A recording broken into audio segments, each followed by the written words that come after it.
काचे है जनन स्वास्थ्य, ठीक ना। जनन स्वास्थ्य चौथा पार्ट। परिचय में काचे बताएं कि जनन एवं काचे भावनात्मक कार्यात्मक एक पीढ़ी से दूसरे पीढ़ी तक ले जाने वाली कची है संतति को जन्म देने की प्रक्रिया सामाजिक स्थिति है, ठीक ना। तो एक सबसे पहले आता है कची जनन स्वास्थ्य क्या है, जनन स्वास्थ्य ना। तो जनन स्वास्थ्य किसे कहते हैं, रिप्रोडक्टिव हेल्थ। तो किसी भी समाज या देश के लोगों के स्वास्थ्य स्तर में जनन स्वास्थ्य अति आवश्यक है और यह जन्म और मृत्यु के दर को कच करता है, प्रभावित करता है ना। कोई भी समाज हो, चाहे वो भारत देश हो, चाहे तो अमेरिका देश हो, चाहे अफ्रीका है ना महादेश हो, में जितना युगांडा से लेकर के कहाँ तक के तो वेटिकन सिटी तक के जितना भी देश है सभी में क्या होता है तो स्वास्थ्य को लेकर के देखा जाता है। तो सब स्वास्थ्य का ध्यान रखने लगे एगो संगठन आएगा जिसका नाम है कुछ WHO।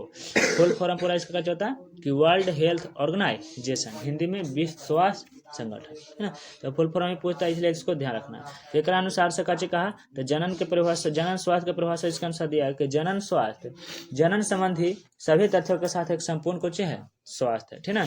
अच्छा, एक भारत में सबसे पहले परिवार नियोजन कब आया 1951 में, जिसका मुख्य उद्देश्य क्या था कि परिवार का कल्याण हो। आखिरकार मैंने छोटा परिवार हो सुखी परिवार, है ना। ज्यादा बड़ा परिवार करने से समस्याएं बहुत ज्यादा कच्चे होते बढ़ जाती है, गरीबी साथ साथ परेशानी, है ना, और भूखमरी जैसे समस्या देखने को मिलता है। लेकिन है ना आर्थिक पर निर्भर करता है। इस कार्यक्रम के निम्न तरीके से प्रयास किया जा सकता है। अच्छा, भारत में चाहे तो कहीं भी देश में जनन के है ना स्वास्थ्य पर कैसे कैसे हम लोग कैसे कर सकते हैं बता सकते हैं एक दूसरे को। तो यहाँ पर रहेगा क्वेश्चन ऐसे ना कि जनन स्वास्थ्य के है ना कैसे कार्य किया जा सकता है, समाज में इसको समझाया जा सकता है ताकि जन स्वास्थ्य पर ध्यान दिया जाए और साथ साथ इसके भी कि जनसंख्या वृद्धि को भी कैसे किया जा सके, रोका जा सके। जनसंख्या वृद्धि मतलब समझ आता है कि जब किसी क्षेत्र में 1000 पुरुषों या तो फिर मादाओं की कुल संख्याओं पर जो वृद्धि देखा जाता है उसे कुछ कहते हैं जनसंख्या वृद्धि। और जब 1000 के प्रति के आंकड़ा से मरने की संख्या को देखा जाता है उसे कैसे कहते हैं मृत्यु दर, है ना।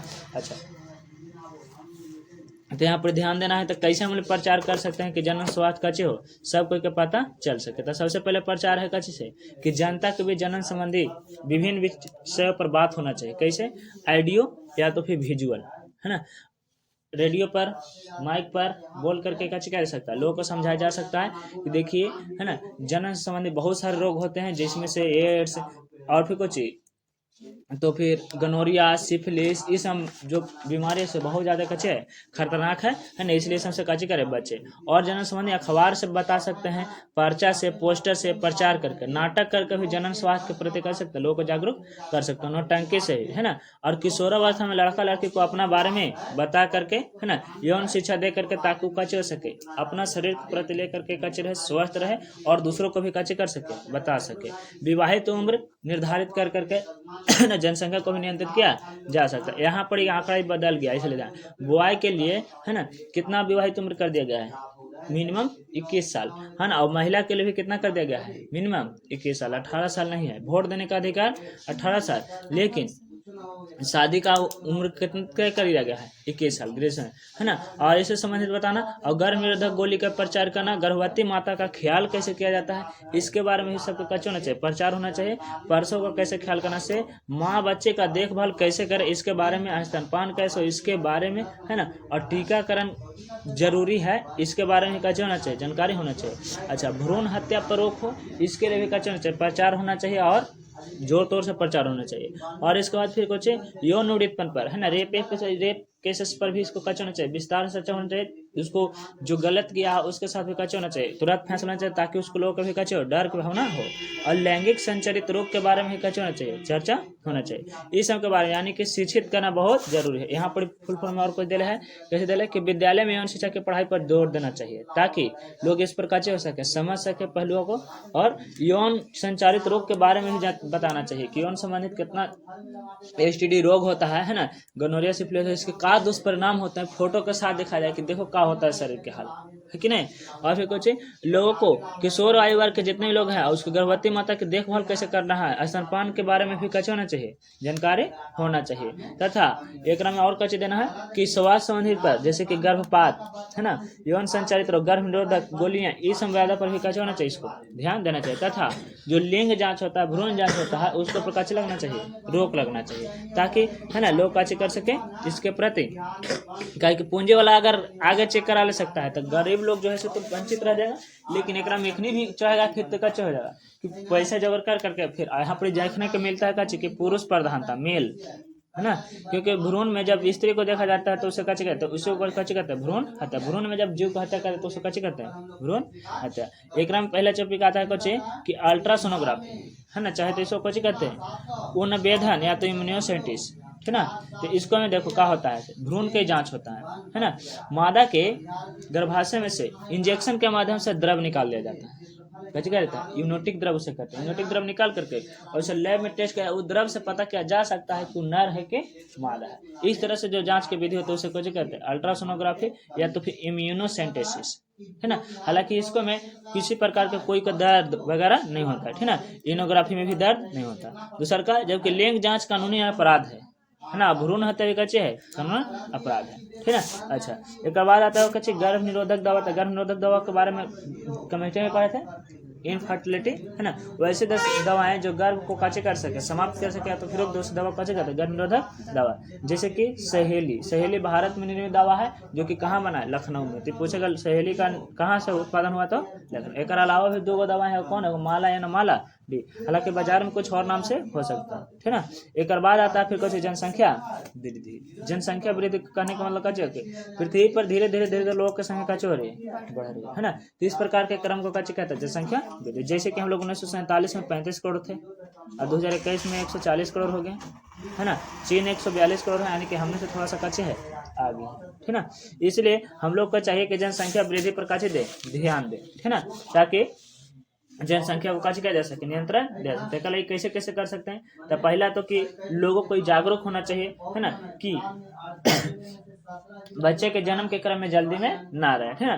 जागरूक होता था उसके लिए पहले बैकअप प्लान रखे कि हाँ उसको शिक्षा कैसे देना है तथा उसको क्या करना है, उसके प्रति कच्ची उसके ऊपर खर्च करने के लिए कुछ पहले तैयार कर ले, उसके बाद ही कच्ची बेबी प्लान करे। जैसे कि और विज्ञापन कर सकते हैं कच्ची कि हम 2 हमारे 2 हम 2 हमारे 1 है ना। और विवाह के लिए न्यूनतम आयु को तय किया जाए ताकि है ना जनसंख्या वृद्धि को भी नियंत्रण किया जा सकता है ना। यहाँ पर दिला है जब लड़की के लिए 18 साल पुरुष के लिए 21 साल, लेकिन ध्यान रखना आंसर में 18 माना तो है ना, 21 साल काला मार गया, 21 साल करेंट में खरीद दिया था बस। जनसंख्या किसी भी देश में ज्यादा हो जाएगा तब क्या होगा, पहला कि प्रति व्यक्ति आय में कमी हो जाएगी कि नहीं, माने कि मजदूरी कम जाएगा। दूसरा का जमीन खनिज कास्ट प्राकृतिक आपदा कभी कुछ हो जाएगा कमी हो जाएगा, कभी नहीं है कमी है। दिन प्रतिदिन जन साधारण स्वास्थ्य खराब होता जाएगा, आदमी का तबीयत बहुत ज्यादा खराब, और खास करके तब जब कोई एकदम संपर्क से फैले वाला वायरस जीवाणु आ जाए है ना, कि ये क्या हुआ तो सब कोई तो बाई कॉन्टेक्ट है, जहाँ अच्छी 10 को हो लिया, अब 10 फिर चाहिए तो एकदम 100 करते करते इतना तबाही मचा देगा है ना। ये कैसे में होता है जनसंख्या अधिक होने से प्रभाव होता है ठीक ना। अच्छा, इसलिए हम लोग को कैसे चाहिए कि हम 2 हमारे 2 या तो फिर हम 2 हमारे 1। लड़का के लिए है ना कितना उम्र तो 21 साल, लड़की के लिए भी कितना तो 18 या 21। लघु परिवार होना चाहिए, माने छोटा परिवार होना चाहिए। गर्भ निरोधक का यूज करना चाहिए ठीक ना, और गर्भ निरोधक आसानी से सभी जगह कैसे होना चाहिए उपलब्ध होना चाहिए, सरकार का ये योजना होनी चाहिए तथा फ्री में होना चाहिए है ना, किसी तरह के हानिकारक प्रभाव ना हो ऐसा होना चाहिए ठीक ना। अच्छा, एक बाद फिर आता है कच्चे एक बाद आता है अगला टॉपिक गर्भ निरोधक के है ना कौन कौन से विधि जनसंख्या नियंत्रण करके कौन कौन विधि है जनसंख्या वृद्धि को रोकने के लिए ठीक ना। तो देखो हालांकि है तो बहुत सारा विधि, लेकिन एग्जाम पहले कृत्रिम प्रक्रिया से संतान को नियंत्रित करना संतति नियंत्रण कहलाता है ना। और संतति नियंत्रण में जनसंख्या वृद्धि को नियंत्रण संभव है, माने कृत्रिम विधि से मतलब कि लैब में IVF जिसको बोले इन विट्रो फर्टिलाइजेशन ठीक ना। प्राकृतिक रूप से काची किया जा सकता नहीं बल्कि कृत्रिम रूप से तो गर्भ में काची इसको गर्भ रोकने के बहुत सारा विधि है। पहला विधि है कुछ प्राकृतिक विधि, पहला विधि कौन सा है प्राकृतिक विधि है ना। यहाँ पर प्राकृतिक विधि के बारे में भी चर्चा किया है। प्राकृतिक विधि में काचे है संयम रख करके ठीक ना, कंट्रोलेशन रख करके काज किया जा सकता है, जनसंख्या वृद्धि को रोका जा सकता है ठीक ना। अच्छा, दूसरा में कि रोध या रोधक करके और ज्यादा एक्सप्लेनेशन है यहाँ पर लिखा है उसको पढ़ सकते हैं। एक हार्मोनल पहले दे दिया, यहाँ पर पहले हम नहीं लिखे। रोध या रोधक करके काचे निरोध वगैरह का योग करके है ना, क्रीम वगैरह जेल वगैरह का उपयोग करके जनसंख्या को नियंत्रण किया जा सकता है ठीक ना। और तीसरा में काचे गोली के है ना, प्रतिदिन वाली गोलियां होती होती है, कुछ साप्ताहिक गोलियां होती है, ठीक ना। इसका उपयोग करके कच क्या सकता है, गर्भ को रोका जा सकता है, जैसे कि माला ए डी जो कि साप्ताहिक है, सहेली साप्ताहिक है। और फिर तीसरा विधि में कुछ है शल्य क्रिया माने बंध्यकरण, जिसको हम लोग नसबंदी करते हैं। नसबंदी क्रिया द्वारा भी कच गए जनसंख्या वृद्धि को रोका जा सकता है। एक अलावा है अंतर गर्भाशय युक्ति, है ना, माने कि कुछ ऐसे मशीन है जो जननांगों में कच किया जाता है, फिट किया जाता है, उसके बाद सहायता से कच किया जा सकता है, तो गर्भ को रोका जा सकता है, जैसे कि कॉपर टी, कॉपर 7 और CNG-20, ये सब का जो है व्याख्या, ठीक है। जैसे कि यहाँ पर चित्र में तो देख रहा होगा, ये कौन विधि के दर्शा रहा है, सर्जिकल विधि, नसबंदी का, है ना, पुरुष नसबंदी। तो यहाँ पर ध्यान नहीं रखना कि पुरुष नसबंदी में क्या चीज, तो पुरुष नसबंदी क्या है ना, इस पर कैसे लिखेंगे, तो है ना, देखो पुरुष नसबंदी में क्या कहते हैं, इसको इस पाइपा को कहते हैं, इसको कहते हैं शुक्रवाहिका, कैसे कहते हैं, वास्ट डिफरेंस, चाहे तो फिर कच्चे शुक्रवाहिका, ठीक ना, वास्ट डिफरेंस। तो कैसे कहते हैं वास्ट डिफरेंस को, माने कि सर्जिकल विधि में, है ना, पुरुषों में जननांगों के उपस्थित वृषण से जोड़ने वाली एक नली होती है, जिसे हम लोग क्या कहते हैं, वास्ट डिफरेंस या शुक्रवाहिका कहते हैं। इसे काट करके धागों से बांध दिया जाता है, जिसके वजह से क्या होता है, शुक्राणु, है ना, का निर्माण तो होता है, लेकिन शुक्राणु अंडाणु से संपर्क नहीं कर पाते हैं, है ना। और यह विधि को कहलाता है, पुरुष नसबंदी कहलाता है। लेकिन अगर कहे महिला, तो महिला नसबंदी नहीं, महिला नलबंदी कहलाता है। कुछ कहलाता है नलबंदी, क्योंकि यह थोड़ा सा कच्चा होता है, चौड़ा रास्ता होता है जगह से, तो महिला में कच्चे के तो फैलोपियन ट्यूब में, तो महिला नसबंदी नहीं कहा, महिला नलबंदी क्या है, तो हम कहेंगे ना कि महिलाओं के जनांग में उपस्थित एक प्रकार के विशेष नली होता है, जिसे हम लोग फैलोपियन ट्यूब कहते हैं, चाहे तो फैलोपियन नलिका कहते हैं, ठीक है। उसको काट करके धागा से कच्चे कर देता है, बांध दिया जाता है, जिससे अंडाणु का निर्माण तो होता है, लेकिन अंडाणु शुक्राणु से मेल नहीं पाते हैं, है ना। जिस प्रकार की प्रक्रिया को कहते हैं महिला नलबंदी, या तो फिर ट्यूबोकोटोमी कहते हैं, इसको कैसे कहते हैं, है ना, वोस्कोटोमी कहते हैं, कैसे कहते हैं, है ना। शुक्रवाहिका काट करके बांध दिया मादा में कच्ची, तो शुक्र फैलोपियन ट्यूब को काट कर दिया जाता है, ठीक ना। अच्छा, ये सब डॉक्टर के देख रेख में कराया जाता है ना। कच्चे एक अलावा भी भ्रूण को, जैसे मान लिया जाए, ये कच्चे होता है कि जब किसी जीव में का मानव, देखो मानव का प्रेग्नेंट है, तो उसको अगर चाहते कि हम भ्रूण को जन्म ना दे, तो 3 माह से पहले डॉक्टर के देख रेख में, है ना, अगर वो भ्रूण को बाहर निकाल जाता है, तो उस पर क्या कहते हैं, चिकित्सीय समापन। लेकिन ऐसे नहीं कुछ पूछेगा, कहेगा ना कि AMTP क्या है, यह गड़बड़ा जाएगा।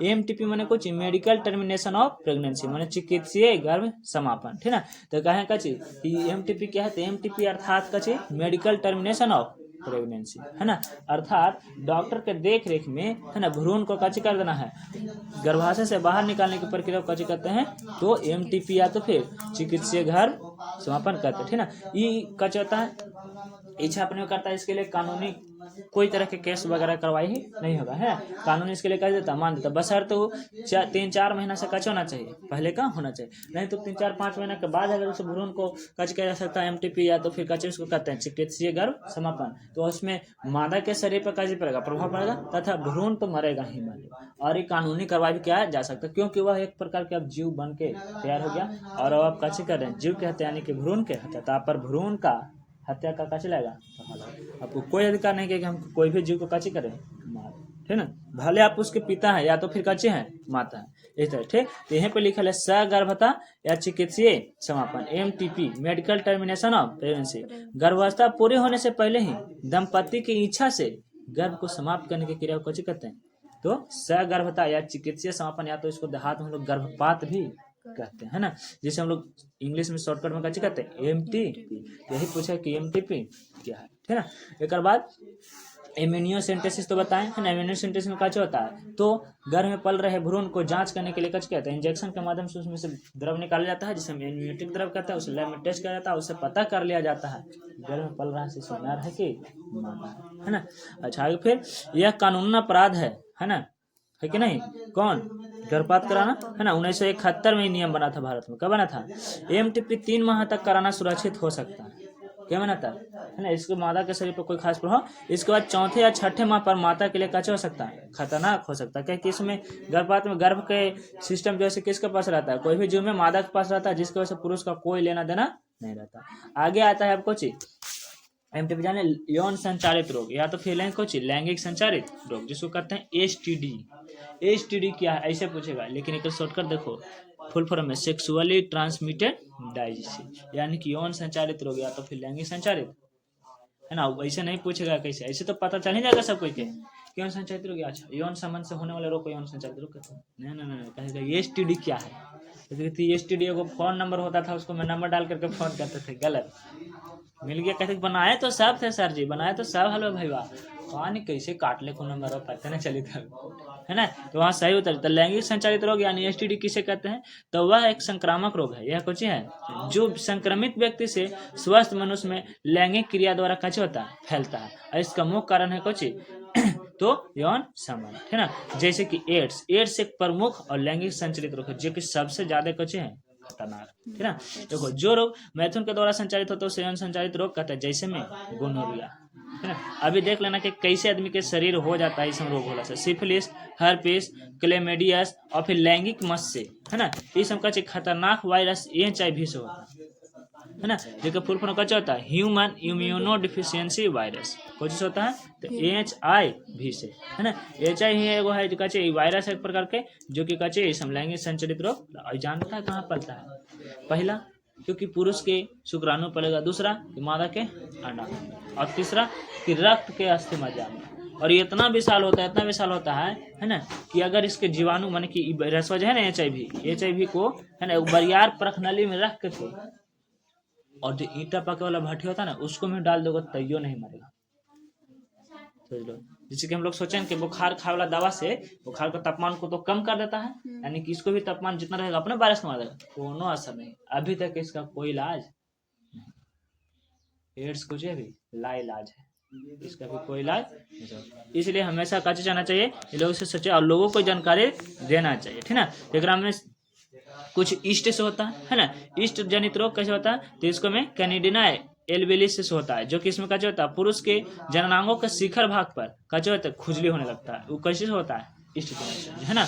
अच्छा दूसरा है प्रोटोजोआ से होता है, जो कि ट्राइकोमोनास वेजिलेनेस से होता है, जो कि मूत्र जनन के, है ना, भागों में क्या लगता है, खुजली होने लगता है। वो है गोनोरी या गोनोरिया, ठीक है ना। ये पुरुषों के मूत्र नली में तथा स्त्रियों के गर्भाशय यानी कि यूट्रस उसको बोलेंगे हम लोग, कैसे बोलेंगे, यूट्रस, ठीक ना। इसमें क्या लगता है, लैंगिक जनन रोग होता है, जिसमें लोग कैसे कहते हैं, गोनोरिया। एक अलावा भी, है ना, एगो क्या सिफिलिस है, सिफिलिस में क्या होता है, जननांगों पर खून से निकल जाता है, और इस प्रकार का रोग कैसे कहते हैं, तो सिफिलिस कहते हैं, है ना। इस प्रकार से जैसे अगर रोग मिले तो डॉक्टर से क्या करना चाहिए, पर्सनली संपर्क करना चाहिए, है ना, और उसे खोल करके बातें बताना चाहिए, है ना, ताकि मतलब कि जिसको है उसका चल सके, आगे से नियंत्रण कर सके, है ना। एक अलावा भी और सारा है, हर्पिस में क्या होता है, तो जलन युक्त छाले होने लगते हैं, है ना, जो कि एक है वायरल संक्रामक रोग है, जो कि एक व्यक्ति से दूसरे व्यक्ति में फैलने वाला ऐसा रोग है।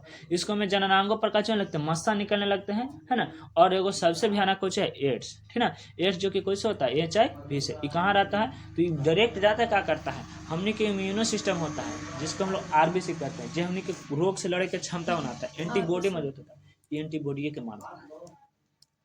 अब सोचो एड्स यानी गया, यानी कि सब रोग ले लिया, कैसे कि इम्यूनिटी सिस्टम होने के सब रोग से लड़ने की क्षमता बढ़ाता था। अभी गया जैसे कि मान लो कि घर के सुरक्षा करे वाला कोई है, बाहर है वो गार्ड लगल है, अब कोई जाए गार्डे के मार करके वो अपने गार्ड बन जाए, तब किसको आने देगा, सबको आने देगा जो गलत करता है, क्राइम है कि नहीं, कि जाओ चुराओ ले जाओ, और लगेगा आदमी के एकदम कितना शांति से काम हो रहा है, कोई दिक्कत ही नहीं है कि नहीं। उसी तरह से हमने के लिए कि कोई दिक्कत ही नहीं है, लेकिन पता चलेगा 15 दिन पर बुखार, 10 दिन पर बुखार, माथा दर्द, वजन धीरे धीरे घट रहा है, फैटी होने जा रहा है, पेट बढ़ रहा है, कभी पेट पे चेक जा रहा है, हड्डी दिख रहा है, तो हड्डी कोई नहीं, मांस बहुत ज्यादा हो रहा है, माने जननांगों में खुजली, मस्सा, तिल, है ना, अनियंत्रित रूप से रक्त का बहाना, घाव वाली ठीक नहीं होना, ये सब लक्षण देखने को मिलता है। लेकिन कोई जरूरी नहीं कि सब लक्षण देखने को मिले तो एड्स नहीं है, कभी कभी हो सकता है कोई और अन्य प्रकार के वायरस जीवाणु हो, इसलिए इसका टेस्ट कराना बहुत जरूरी होता है, ठीक ना। ये ऐसा बीमारी है कि अगर कोई के माता कहल है, तो माता के गर्भ में पल रहे शिशु है उसको भी ट्रांसफर हो जाता है। अब सोचो बच्चा का जन्म से हो जाए, यानी कि इसको खत्म भी इलाजा नहीं है, तो खत्म कैसे किया जा सकता है। ऐसा माना जाता है कि सबसे पहले कहाँ से फैला था, तो अफ्रीका महादेश से। अफ्रीका महादेश देख रहे हो यहाँ पर है, बीच बीच बड़ा काम आप देख रहे हो, ये है अफ्रीका महादेश, देखो ये है ना, वहां से फैलते हुए पूरा दुनिया में फैल गया। और ऐसा माना जाता है कि बंदरों के प्रजाति से सबसे पहले निकला था। संपर्क में या तो बाय कॉन्टेक्ट वायरस एक दूसरे से फैला, जेकरा वजह से आज मनुष्य में इतना ज्यादा हो गया कि मनुष्य इसको से कचे हो रहे एकदम त्राहिमाम हो रहे, परेशान हो रहे, एक अभी तक इलाज, ठीक ना। इसलिए हम लोग कचे करना चाहिए, एसटीडी की जांच करना चाहिए, ठीक ना। इसको में माइक्रोस्कोप से एकदम बहुत ध्यान से डीएनए का संकलन करना चाहिए और पीसीआर करना चाहिए, पोलीमरेज चेन प्रतिक्रिया, ठीक ना। और इलिसा विधि से इसको कचे करना चाहिए, जांच करना चाहिए। यहाँ पर भी देख लेते हैं कैसे कर रहा है ना, कि एक संक्रामक रोग है जो संक्रमित व्यक्ति से रिलेशन बनाने से कचा होता है, संपर्क से एक दूसरे व्यक्ति को फैलते हैं, ठीक ना। जेकरा में एड्स सबसे खतरनाक है। दूसरा के बाद कचा जाता है गोनोरिया, कुछ आता है ना, गोनोरिया या सुजाक भी इसको कहते हैं, कैसे गोनोरिया या सुजाक। यह एक प्रकार के कचे है, नाइसेरिया गोनोरिया नामक जीवाणु से होता है। कौन से? नाइसेरिया गोनोरिया। तो एकरा में तो पता चल जाए कि गोनोरिया नाइसेरिया गोनोरिया से होता है, कहे कि गोनोरिया लास्ट में जुड़ल है। जीवाणु से लैंगिक संचारित रोग है और इसका खोज किसने किया था? एएलएस निसर, है ना। गोनोरिया रोग की खोज के किया था एएलएस। फैलता कैसे? तो लैंगिक संबंध बनाने से और 2 से 10 दिन में लक्षण दिखने लगते हैं। कैसे जानेगा लक्षण? तो पहला मूत्र मार्ग में जलन होने लगेगा, श्वेत द्रव का स्राव होने लगेगा, मूत्र त्याग के समय जलन होगा, है ना। बार्थोलिन ग्रंथि में सूजन हो जाएगा, मादा मेंस्ट्रुएशन साइकिल कच्चे हो जाएगा, रुक जाएगा, तब समझो कि काचे उसको है, गोनोरिया है वो सकता है ना। इसलिए इसको काचे करना चाहिए, जा करके, है ना, एक बार अपना टेस्ट करवाना चाहिए। दूसरा में है कि तभी इसको बचाव कैसे कर सकते हैं, तो इसलिए सुरक्षित यौन संबंध बनाना चाहिए तथा रोगी संपर्क, जो रोगी है उसको से रिलेशन ना बना, उसको से कच्चे रहे, दूर है। उपचार तो सल्फोमेनाइड एवं स्पेक्टिमोनाइड ट्रेक्साइलिन कुछ दवा है जो कि इसको रोग को कच्चे करता है, नियंत्रण करता है, ना कि पूरा खत्म करता है। काहे कि सब अभी कच्चे हैं लाए, ठीक है। आगे दूसरा कच्चे है एवं क्लेमेडिया है, ये भी कैसा रोग है? एसटीडी रोग। अच्छा ठीक है ना। कौन सा रोग है? क्लेमेडिया। यह क्लेमेडिया ट्रोकोमेटिक जीवाणु से होता है। तो देखो इसको नहीं याद रहेगा, क्लेमेडिया इसको में है, क्लेमेडिया इसको में है। ये संचारित रोग है जो असुरक्षित यौन संबंध से फैलता है। इसका मुख्य लक्षण क्या है कि मूत्र में गाढ़ा मवाद आता है ना। अगर मूत्र में गाढ़ा मवाद आएगा तो समझ कच्चे कौन सा उसको रोग होने की संभावना है? क्लेमेडिया। इसलिए रोगी को बचने के लिए क्या करना चाहिए? तो असुरक्षित यौन संबंध नहीं बनाना चाहिए तथा रोगी को हमेशा माने कि रोगी के साथ वो संबंध बनाए नहीं, यौन संबंधी से कच्चे रहे, दूर रहे, ठीक ना। सिफिलिस एक रोग है। सिफिलिस रोग कैसे होता है इसके बारे में देखो। तो सिफिलिस का जो यह ट्रोपिनीमा पैलिडियम नामक जीवाणु से होता है, इसको ध्यान रखना पड़ेगा कि इसको में कोई नाम मैच नहीं कर रहा है। सिफिलिस किसको से होगा? ट्रोपिनीमा पैलिडियम, ट्रोपिनीमा पैलिडियम, ठीक है। अच्छा, यह भी कैसा रोग है? तो जीवाणु जन लैंगिक संचारित रोग है ना। इसे फ्रेंच रोग भी कहते हैं, चाहे तो फ्रेंच पॉक्स, कच्चे फ्रेंच पॉक्स। एक होता है चिकन पॉक्स जिसको हम लोग छोटी माता कहते हैं, है ना, माता जी के नाम से जानते हैं, भारत में उसको माता जी के नाम से बोला जाता है ना। और यह असुरक्षित यौन संबंध से होता है। कौन बोली? तो सिफिलिस वाला, है ना। और ये कभी कभी माता से ही कच्चे करता है, बच्चा में फैलता है। इसका लक्षण कच्चे है शुष्कता आना, माने कि धीरे धीरे शरीर कच्चा हो जाएगा, सूख जाएगा। कौन में? तो सिफिलिस में, है ना। एक अलावा कच्चा हो जाएगा तो शरीर पर जननांगों में पहले घाव हो जाएगा, है ना, फिर शरीर पर तरह तरह के कच्चे हो जाएंगे, दाग हो जाएंगे, है ना। और हल्का बुखार रहता है हमेशा इसे, अब भूख नहीं लगेगा आदमी के, मानसिकता धीरे धीरे कच्चे हो जाएगा, खराब हो जाएगा, और दांत क्षरण होने लगेगा, दांत धीरे धीरे कच्चे होने लगेगा, टूटने लगेंगे। तब समझो कि हो सकता है उसे कौन सा रोग धर ले हो? सिफिलिस रोग धर ले हो, ठीक है। इसके अलावा रोग कच्चे है से देखो, चलो देखो कौन सा रोग पढ़ रहे थे हम लोग, सिफिलिस समझ में आया, है ना। आगे कौन सा रोग है? जेनिटल हर्पिस, सोचना इसको, जेनिटल हर्पिस। यह हर्पिस सिप्लेक्स वायरस से होता है। देखो इसको में नाम पहले है हर्पिस, हर्पिस केकरा से होगा? हर्पिस सिप्लेक्स, एक नाम हर्पिस भी केवल कहते हैं, चाहे तो जेनिटल हर्पिस। यह असुरक्षित यौन संबंध से फैलता है और लक्षण मूत्र मार्ग में श्वेत द्रव का स्राव होता है और जलन होता है ना। और लसिका ग्रंथि में कच्चा होता है, जलन होता है। इसे चाहिए कच्चे रोगी के साथ यौन संबंध ना बना, है ना। अच्छा, अब आता है कच्चे कि एगो होता है कच्चे जनन मस्सा, कच्चे, है ना। यह भी कैसा रोग है? इसने रोग है जिसको कच्चे कहेंगे एसटीडी रोग, या तो फिर कच्चे यौन संचालित रोग। यह पैलिपो विषाणु से फैलता है और वायरस जनित रोग है ना। असुरक्षित यौन संबंध से फैलता है तथा लक्षण कि कच्चे जननांगों में कच्चे होगा, मस्सा बनना शुरू हो जाएगा, है ना। और फिर कच्चे होता है एगो रोग है ट्राइकोमोनियासिस, ट्राइकोमोनास वेजिलियस प्रोटोजोआ से होता है ना। प्रोटोजोआ से वाला कौन है? ट्राइकोमोनियासिस, ठीक ना। इस संक्रमित नर से मादा में फैलता है और मादा के मूत्र जननांग में तथा जलन होता है और कच्चे होता है, सूजन होता है। एक अलावा भी है ना। एगो रोग है जकर नाम है कोची चैन क्राइड, है ना।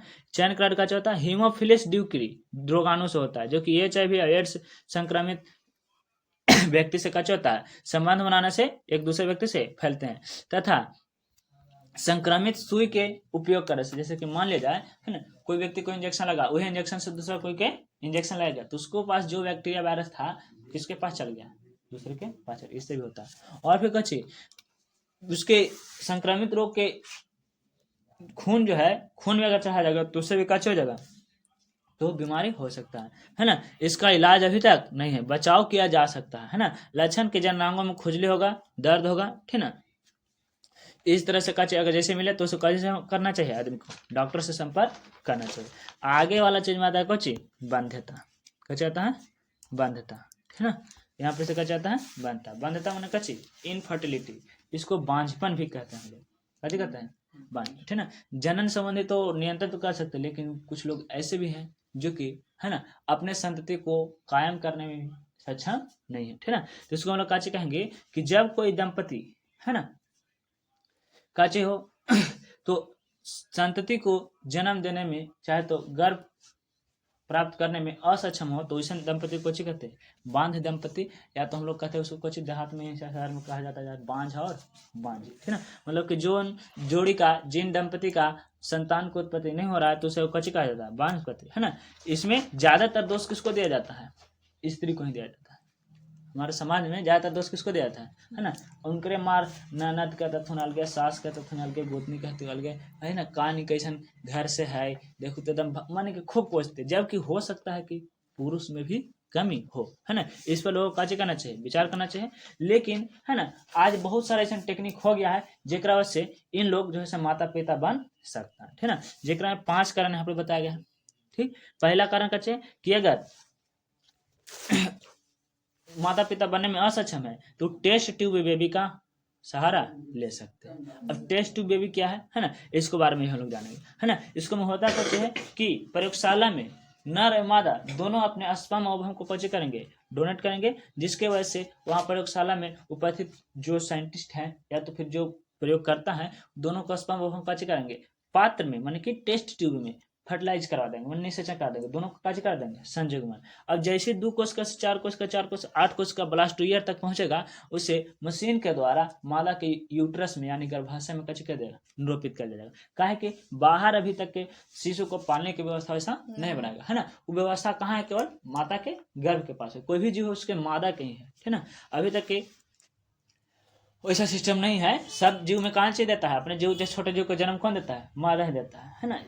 बरियरी एगो केसेस आया था कि पुरुष माता बन गया है उसको पास मैंने के न्यूज में देखा, अमेरिका का व्यक्ति था, उस मैंने के था जन्म हुआ था तो वो था लड़की ही, ठीक है। लेकिन सर्जिकल के माध्यम से, है ना, उसके जन्मनामा को काचे कर दिया गया है, मेल में बदल जाए और मेल के समाज में रहा, है ना। जिसके वजह से मेल के जैसा ट्रीट किया, मैंने पुरुष के जैसा ट्रीट किया, सबको उसको जान गया, पूरा समाज के कैसे है पुरुष है। लेकिन जैसे पीरियड टाइम आया, 12 साल प्यूबरिटी काल, है ना, तो इसको में हार्मोनल तो है, हार्मोन तो वही है ना। तो तब काज किया वैज्ञानिक विधि से, है ना, माता बनने की कोशिश किया। चलो देखो रिकॉर्डे बनाते हैं, अमेरिका वाले नहीं पगला पगला सब, है ना। तो उसके पास यूट्रस तो था ही, काहे क्यों कजे था, था नहीं तो थी, है ना, बनल था वो थी, तो यूट्रस उसके पास ये था, तक प्राकृतिक विधि से नहीं बल्कि कचे तो लैब विधि से, है ना, कचे क्या अपना भ्रूण को विकसित किया और ये एकदम हाईलाइट में एकदम बढ़, है ना, पुरुष भी बन सकते हैं माँ। क्या वो उसको बोला कचे, मोम बोलेगा कि डैड बोलेगा रे ऐसा नहीं चाहते, एक हरकत है, सब रिकॉर्ड बना के अलग अलग हरकत करेगा, है ना। पागल पागल आदमी है सब। कोई 5 फीट के नाखून बढ़ा करके रिकॉर्ड बना रहा है, मार दिया हाथ में लाके भी रक्त संचार। 5 फीट के नाखून मतलब समझ रहे हो किस साल में बढ़ेगा नहीं, कितना दिन से महिला लोग बड़ी बढ़ावा थे नाखून, ज्यादा नहीं बढ़ा चल मार तो सुन एक में फिर करते रहे, आए बप्पा हाथों न तैयो बेचारा नहीं है छोड़ के, अंततः हाथ के एकदम लको मार के सिकोड़ गए। लेकिन रिकॉर्ड कर लगी एकदम, है ना, यार देखो हमारे इतना बड़ा नाखून है आगे देखो, है ना। एक बाल कुछ कर सकता है कि उसे कच कहता है गर्भाशय में ट्रांसफर कर दे, जिसे हम लोग कोची कहते हैं IUT कहते हैं, कच कहते हैं इंटूरेट ट्रांसफर, है ना। आई कहता है कुछ जो होता है, कभी कई केसेस में क्या होता है कि स्त्री के अंडाणु जो है से परिपक्व नहीं होते हैं, है ना, या तो फिर हाई क्वालिटी लायक नहीं होता, जिसके वजह से है ना फर्टिलाइज नहीं हो पाता और वो माता नहीं हो पाता। लेकिन कुछ कुछ केसेस में क्या होता है कि पुरुष जो है उसके पास स्पर्म जो है उसकी क्वालिटी या तो काउंटिंग है ना संख्या में कम होता है, जेकरा वजह से है ना परिपक्व होकर के फर्टिलाइजेशन नहीं हो पाता और वो दंपति जो है माता पिता नहीं बन पाते है ना। ऐसी स्थिति में वो ये भी कर सकते हैं कि जो डोनेशन के रूप में स्पर्म या ओवम करते हैं उनसे प्राप्त करके माता पिता बन सकते हैं। लेकिन इसे बहुत तरह से कैसे रखना पड़ता है, गोपनीयता रखना पड़ता है ताकि किसी को किसी प्रकार के इंफॉर्मेशन ना जाए। तीसरा के बाद एक चौथा में भी है ना कि इसमें क्या किया जाता है कि अगर स्पर्म क्वांटिटी ठीक ठाक है तो उसे मादा के है ना कच्चे में यूट्रस में यानी कि गर्भाशय में डायरेक्ट मशीन के तकनीक के द्वारा कच किया जाता है, ट्रांसफर कर देता है। मादा के शरीर में कच्चे ओवम का निर्माण होता है, ओवम उसको से कच्चे करेगा, स्पर्म को फर्टिलाइज करेगा और फर्टिलाइज करने के बाद भ्रूण बनेगा और उसे दंपति के रूप में किया जा सकता है। अब इसका टीवी पर प्रचार आना शुरू हो गया है, आईवीएफ का प्रचार देगा। एक अलावा का चौथा है ना कि जब पुरुषों के स्पर्म काउंट में कमी होती है ना तो उसे कच गया था अंतर गर्भाशय विनिषेचन, जैसे हम अभी बताएं कि मशीन के सहायता से कच के यूट्रस में से ट्रांसफर किया जाता है ना। ये सब भी है, लेकिन एक अलावा इस हम परेशानी से बचते हुए भी और ऑप्शन है। हमारे देश में बहुत सारे ऐसे लोग हैं जिनके माता पिता नहीं रहे, उनके शरीर पर से माता पिता का साया उड़ जाए, अनाथालय में है, चाहे तो बेचारा ऐसे सड़क पर घूम रहे हैं। अगर चाहे दंपति लोग तो उन्हें भी अपने गोद ले करके और है ना अपना सहजुपा कर सकते हैं है ना। आगे देखा जाए तो आगे अच्छी है, देखो एक बात एक उसमें तो देख ली, इसको देख लो तो बाध्यता कहने का मतलब कच्चे होता है कि है ना बांझपन, ठीक ना। जब मनुष्य 1 से या 2 बरस तक कच्चे माता पिता नहीं बने किसी कारण वैसे तो उसे अनिवार्यता या तो फिर नपुंसकता या तो फिर बांझपन या तो बाध्यता करता है। इसके लिए दोनों जिम्मेवार होते हैं, मेल और फीमेल दोनों, ठीक है। लेकिन हमारे समाज में ज्यादातर दोषी किसे बनाया जाता है तो फीमेल को बनाया जाता है, ठीक है ना। अच्छा एक पहले चाहिए आता है टेस्ट टू बेबी या पात्र निषेचन, टेस्ट टू बेबी या पात्र निषेचन किसे कहते हैं तो अंतरडिम्ब वाहिनी के स्थानांतरण है ना। और एगो होता है IUT, एगो ZIFT गिफ्ट होता है, एगो कुछ होता है तो IUT इंट्रा यूटरेशन ट्रांसफर, मतलब एक कहते हैं एगो डिम्ब वाहिनी के पास भेजा जाता है, एगो दूसरा होता कच्चे कि डायरेक्ट वेजाइना के माध्यम से है ना मेल या फीमेल को स्पर्म को बाहर से मिला करके टेस्ट ट्यूब निषेचन कराया जाता है और उसे मादा के गर्भाशय में रोपित कर दिया जाता है। इसे कोई कहते हैं हम लोग टेस्ट ट्यूब बेबी कहते हैं। एक होता है जीवे निषेचन IVF है ना, वैसी महिला जिनका गर्भधारण की समस्या हो, काची समस्या हो है ना तो उस काची कर पाते उसमें संलयन स्त्री के अंदर कराया जाता है ताकि है ना काची हो सके IVF से की सहायता से वो माता बन सके। लेकिन ये प्रोसेस बहुत ज्यादा कच्चा होता है, महंगा होता है। इसमें सर डॉक्टर जो होते हैं बहुत ज्यादा मोटी रकम ऐंठते हैं, इसलिए लोग को चाहिए कि जो अनाथ बच्चे हैं है ना उन्हें भी गोद ले करके अपना माता पिता का कर्तव्य पालन कर सकते हैं है ना। बाकी तो बात की बात है कि जैसे संस्कार बच्चा को दिया जाएगा उसी माहौल में रहेगा। लेकिन हाँ समाज में कुछ लोग का ऐसा ही मानना है कि अपन खून का तो अपन होता है, बाकी कोई जरूरी नहीं है ना, अपने अपनी इच्छा पर निर्भर करता, नहीं तो आप IVF की सहायता ले सकते हैं। एक बात कच्चे है जो इस प्रकार से कचना चाहिए, लोगों में सामने होना चाहिए, उसको प्रचार होना चाहिए ताकि वो समझ सके। तो यहाँ और शब्द देखे ना देखे थो ना भगवान के घर देर ना है, जैसन कर लथिन है वैसन पावी हथिन और मार है ना सामने भले नहीं कह पाए लेकिन हाँ तो बड़ी लूट के संपत्ति रखी एगो घरवा के इंजोर कर लगे बतिये तो न है, ऐसा तरह तरह के काज सुनला मिलता है, बात सुनने मिलता है ना। एक अलावा का होता है देखो जुग्मन फेलोप का नल का ट्रांसफर जरा GIFT कहते हैं। जिन महिला में अन्न का निर्माण नहीं होता परंतु निषेचन और भ्रूण परिवर्धन का सक्षम है तो उसे दाता अंडाणु को सहायता से कच कर सकता है, फर्टिलाइजर्स करा करके और गर्भधारण कराया जा सकता है ना। और एक होता है अंतःकोश के शुक्राणु जरा ICST कहते हैं। इसमें शुक्राणु को सीधे अंड के बाहर अंड को कच जाता है अंदर से पहुंचा दिया जाता है तो उसका कहते हैं अंतःकोशिकीय शुक्राणु निषेचन। और एक होता है कृत्रिम वीर्यसेचन, ठीक ना। एक में यह विधि में कच उनके लिए स्पर्म कम जब होता है तब उसके लिए प्राकृतिक रूप से कच किया जाता है तो उसे थोड़ा सा दवा के माध्यम से या तो फिर प्रैक्टिस के माध्यम से या तो फिर संयम कर करके उसमें अच्छे क्वालिटी का स्पर्म को कच किया बढ़ावा दिया जाता है और फिर कच कहता है तो फिर बाहर माने पात्र निषेचन में कर करके उसे कच किया जाता है तो उसे गर्भधारण ठहरा जाता है ना। लेकिन ये कॉस्टली थोड़ा सा होता है जरा वैसे है ना। देखो यहाँ पर आदमी को सोचना चाहिए कि बांझपन जो है सो कोई शराब नहीं है, नहीं ये कच्ची है थोड़ा सा मनुष्य में किसी तरह से कच्चा होता है, कमी हो जाने की वजह से इसे देखा जाता है, लेकिन इसका समस्या का समाधान है ना। इसलिए इसको कार्य चाहिए, है ना, कि या तो फिर गोद भी ले सकते हैं या तो फिर और कोई माध्यम से होता है। ठीक, एगो यहाँ पर का चाहता है, एगो आता है, अभी नसबंदी के बारे में इसको पढ़े थे, फिर से यहाँ पे थोड़ा सा देख लेना है कि वास्कोटोमी क्या है, या तो फिर शुक्रवाहिका छेदन। वास्कोटोमी को हिंदी में कैसे कहते हैं? शुक्रवाहिका छेदन, या तो इसको कहते हैं पुरुष नसबंदी या पुरुष बंध्याकरण, ठीक ना।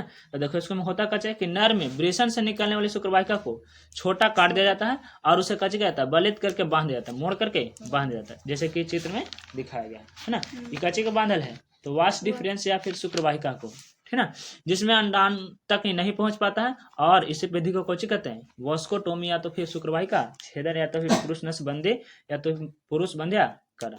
एक होता है ट्यूबोकोटोमी। ट्यूबोकोटोमी का होता है ना, जिसको हम लोग डिम्ब वाहिका छेदन कहते हैं, या तो महिला नलबंदी कहते हैं। ध्यान रखना कि महिला नलबंदी होता है, पुरुष नसबंदी होता है ना। महिला बंध्याकरण भी कहते हैं। तो जब मादा के अंडवाहिनी को छोटे भाग को काट करके और बलित करके मैंने मोड़ करके बांध दिया जाता है तो इसे शुक्राणु के संपर्क में नहीं आ पाता, इसे हम लोग कुछ कहते हैं महिला बंध्याकरण या ट्यूबोकोटोमी। अभी भारत में सबसे ज्यादा प्रचलित है, भारत में सबसे ज्यादा प्रचलित कौन है? महिला नलबंदी, ठीक ना। यहीं पर पाठ कुछ होता है, खत्म होता है। और कुछ के फुल फॉर्म जो कि तुमने के भी लिख लेना, वर्ल्ड हेल्थ ऑर्गेनाइजेशन WHO, विश्व स्वास्थ्य संगठन। एगो MTP medical termination of pregnancy, सगर्भता चिकित्सा समापन। आर्टिफिशियल इम्यूनेशन कृत्रिम गर्भ धारण। एक और यहाँ पर से समझ लो जो कि यहाँ पर नहीं लिखल है, सेरोगेट मदर, सेरोगेट मदर, ठीक ना। कुछ लोग खास करके सेलिब्रिटी लोग माने कि हीरो हीरोइन लोग, है ना, चाहे तो बिजनेसमैन लोग के तो नहीं, लेकिन हीरो हीरोइन, है ना, इस केसेस में होता का चाहिए, है ना। देखो ऐसे सबको जान रहा है कि गर्भ के में ही काचे भ्रूण का विकास होगा, लेकिन कुछ लोग महिलाएं जो है ना से काचे कहते हैं, जो सेलिब्रिटी है, उनके पास उतना ज्यादा समय नहीं कि 9 माह तक काचे कर सके, रुक सके, हाँ, दूसरा और माता बन सके, है ना। देखनी क्या करती है कि अपना ओवम जो है ना, सो पात्र निषेचन में करके फर्टिलाइजेशन करा करके और दूसरे महिला के गर्भ में, है ना, निरूपित करवाता है, यानी कि इसके बच्चे का माँ कोई और है, तो उस तरह के माँ को कैसे कहते हैं? Surrogate mother. और भ्रूण का विकास करते हैं और इसके बदले में इन लोग कैसे करता है? मोटी रकम देता है, खास करके पूर्वी भारत में ज्यादा प्रचलित, अरुणाचल प्रदेश में सब वैकेंसी के रूप में समझता है ना। कुछ रकम दे जाता है, लेकिन एक बहुत ज्यादा जिम्मेवार रहता है। कहीं कहीं कहता है ना, अगर किसी तरह के रोग वगैरह या तो फिर बच्चा का रंग में परिवर्तन होता है तो फिर इसको कौन दोषी देता है? इसको कहता है सेरोगेट मर्डर को, इसके ऊपर केसेस भी करेगा। हालांकि उसे चाहिए, है ना, मन के सोचो बेचारा बच्चा के अपन माता के गर्भ से जन्म लेने के सौभाग्य प्राप्त नहीं हुआ, लेकिन अभी थोड़ा सा सुधार आया है। कुछ जो है हीरोइनी लोग अभी एक अपने गर्भ से बच्चे को जन्म दे रही है, ठीक ना। अभी जाकर के तनी सुन कुछ है, जैसे करीना कपूर खान अभी हाल ही में अपना पोस्ट शेयर की थी। तो इस तरह से यहाँ पर पाठ का चौथा खत्म। फिर क्वेश्चन आंसर इसको लिख लेना है, ठीक ना, कोई दिक्कत?